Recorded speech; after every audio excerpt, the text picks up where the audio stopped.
Picture this: a battlefield where billion-dollar fighter jets are grounded, where massive tanks become death traps, and where the sound of motorcycle engines has become the new soundtrack of modern warfare. This isn't science fiction. This is happening right now in Ukraine, and it's changing everything we thought we knew about war.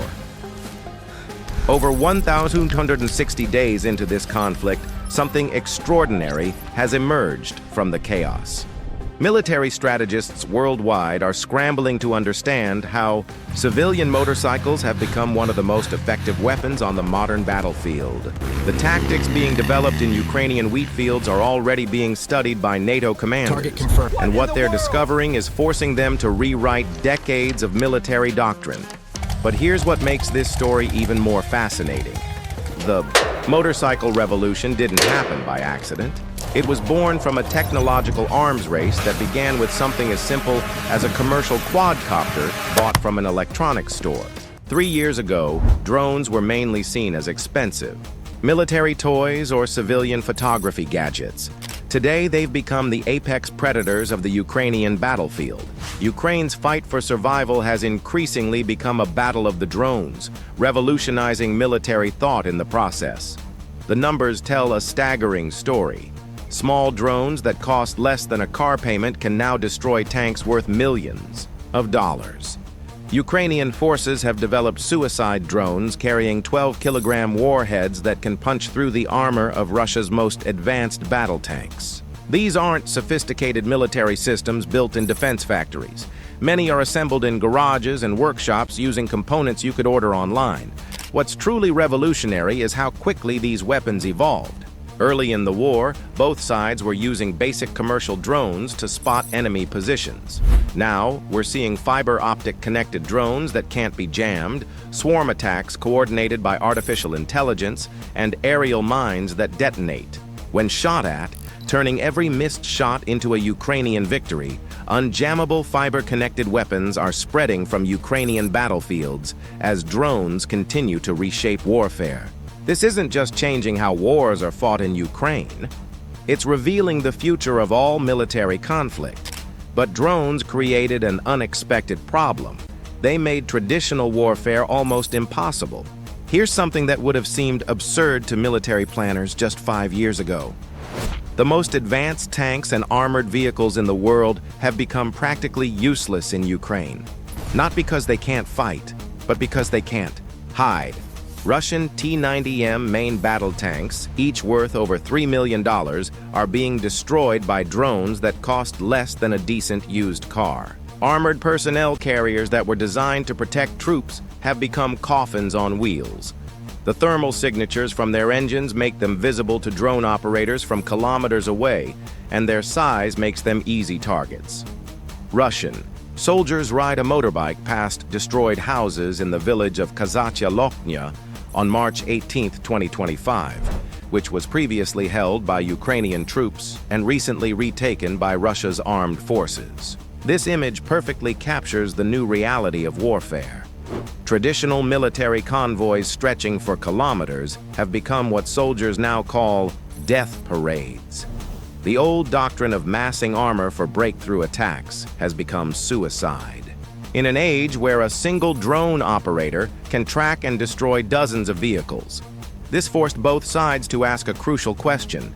If massive, expensive military machines have become vulnerabilities rather than assets, what replaces them? The answer surprised everyone, including the generals planning these operations. Russia appears to be preparing to systematically integrate motorcycle usage into its offensive operations in Ukraine during summer and fall 2025, aiming to offset adept Ukrainian drone capabilities. But Ukraine had already been experimenting with this concept for months. The logic is brilliant in its simplicity. A motorcycle weighs 200 kilograms compared to a tank's 50,000 kilograms. It produces a tiny thermal signature. It can accelerate from 0 to 60 kilometers per hour in under 5 seconds. Most importantly, it can change direction faster than a drone operator can react.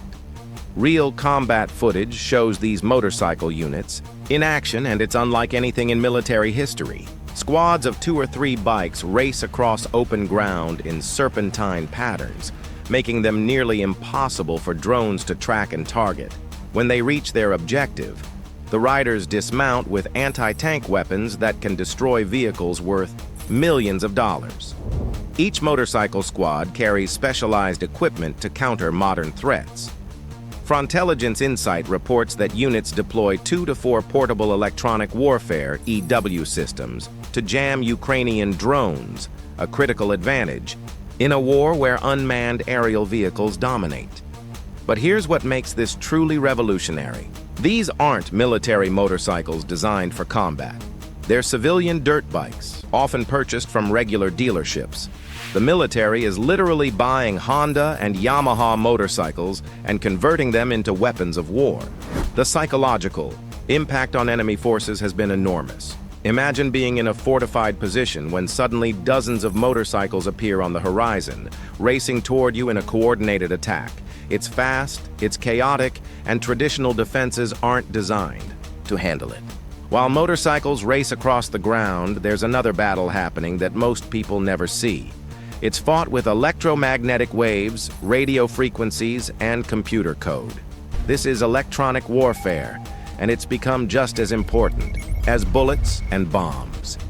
Ukrainian special forces destroyed various Russian equipment in Donetsk Oblast with drones, including a Pol-21 electronic warfare system, which is used to disrupt GPS signals. These electronic warfare systems are the shields and swords of modern combat.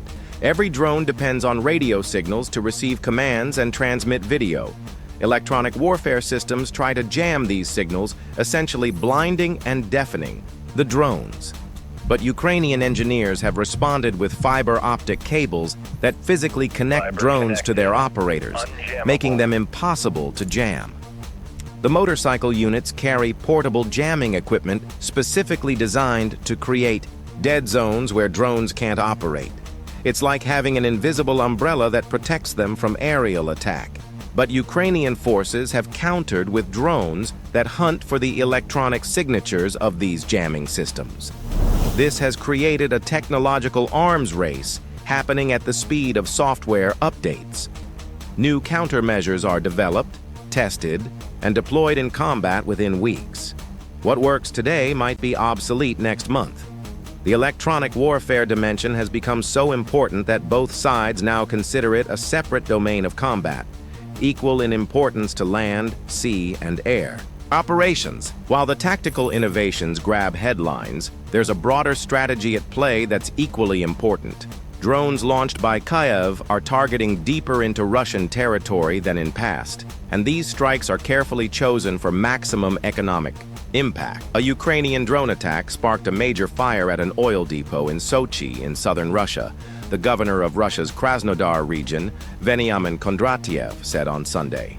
This wasn't random destruction. Oil infrastructure is the lifeline of Russia's war economy. Every successful strike on a refinery or fuel depot removes millions of dollars from Russia's ability to fund military operations. It's warfare by accounting, where economic damage can be more effective than destroying tanks or troops. The Council adopted its 18th package of economic and individual restrictive measures designed to target vital sectors of the Russian economy such as energy and banking, further weakening the regime's ability to wage its illegal, unprovoked, and unjustified war of aggression against Ukraine. The combination of long-range drone strikes and international sanctions is creating a strategic squeeze.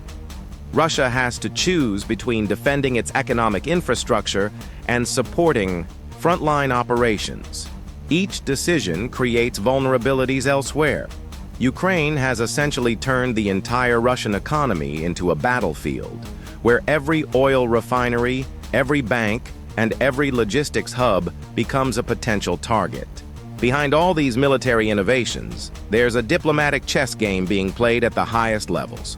Ukraine's President Volodymyr Zelensky says his country will not give land to the occupier, as U.S. Vice President J.D. Vance meets with. European allies and the UK report suggest that a Trump-Putin summit is being planned, potentially in Alaska. Xi Jinping expresses support for long-term solution to Ukraine conflict during call with Russia's Vladimir Putin. The involvement of China adds another layer of complexity to potential negotiations. Leaders of 6 European nations and the EU call for more pressure on Russia before Trump-Putin summit in Alaska. This coordination suggests that any diplomatic solution will need to account for Ukraine's improved military position. Here's what makes the timing significant. Ukraine's tactical innovations have shifted the battlefield dynamic. The motorcycle, units, advanced drones, and electronic warfare capabilities have made Russian advances extremely costly. This strengthens Ukraine's negotiating position in any future talks. Despite suffering over 1 million casualties, pounding Ukrainian cities nightly with missiles and drones, and committing countless war crimes, one startling fact about Russia's full-scale invasion remains: Moscow has yet to officially declare war on Ukraine. This legal distinction might become important in any diplomatic resolution. The question isn't just when negotiations might happen, but what Ukraine's enhanced military capabilities mean for the terms being discussed. The innovations emerging from Ukraine are already being studied by military academies worldwide. Both sides are constantly seeking an advantage over the other, so you get an action-reaction dynamic happening rapidly and sometimes of considerable complexity, he said. Ukraine's drone wall is rapidly emerging as Europe's first line of defense against the mounting military threat posed by an expansionist Russia. This isn't just about Ukraine anymore. These tactics are becoming the template for how future conflicts will be fought. The motorcycle warfare tactics are being analyzed by NATO strategists who recognize that traditional armor-heavy doctrines need fundamental revision. If billion-dollar tanks can be destroyed by $1,000 drones, what does that mean for military budgets and planning? The speed of innovation in Ukraine has compressed what would normally be decades of military evolution into months. Tactics developed in morning briefings are tested in afternoon combat and refined by evening debriefs. This isn't just changing how wars are fought. It's changing how militaries think about the relationship between cost, effectiveness, and survivability. After more than 3 years of conflict, the most surprising lesson from Ukraine might be this: the most effective weapons of modern warfare aren't the most expensive ones. Civilian motorcycles are outperforming million-dollar armored vehicles. Garage-built drones are destroying sophisticated military systems. Software updates are more important than ammunition supplies. The war has revealed that adaptability matters more than firepower, that speed matters more than armor, and that creativity matters more than budget size. These lessons are already influencing military planning in countries around the world.